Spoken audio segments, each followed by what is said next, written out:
வணக்கம். எமது வாழ்க்கையின் அமைதி, சந்தோஷம், ஆரோக்கியம் என்பன பெரும்பாலும் எமது அக உலகத்தை பொறுத்ததே அன்றி புற உலகத்தை பொறுத்தது அன்று.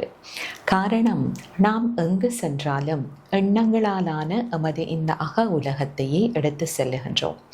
இந்த அக உலகம் செம்மையாகும் போது நாமும் சந்தோஷமாக இருந்து அடுத்தவர்களுக்கும் நாம் சந்தோஷத்தை கொடுக்கலாம்.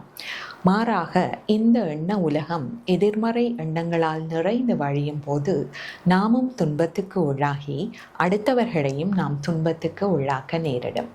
உதாரணத்திற்கு, என்னிடம் எதிலும் குறையை காணுகின்ற ஒரு தன்மை இருந்தால் நான் எங்கு சென்றாலும், அது அலுவலகமாக இருக்கலாம், வேறு நாடாக இருக்கலாம், எங்கு சென்றாலும் அந்த தன்மையைத்தான் நான் பார்ப்பேன். பல சமயங்களில் இவ்வாறான குறைகளை நம்மிடம் வைத்துக்கொண்டு நாம் சூழ்நிலைகளை மாற்றியமைத்து சோர்வடைந்து போகின்றோம்.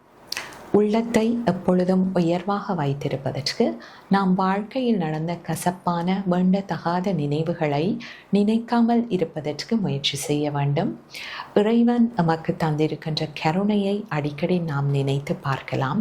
ஒரு தோட்டக்காரன் பார்த்து பார்த்து களைகளை பிடுங்கி எறிவது போல வேண்டாத எண்ணங்கள் முளைக்கும் போதே அவற்றை நீக்க முயற்சிக்கலாம்.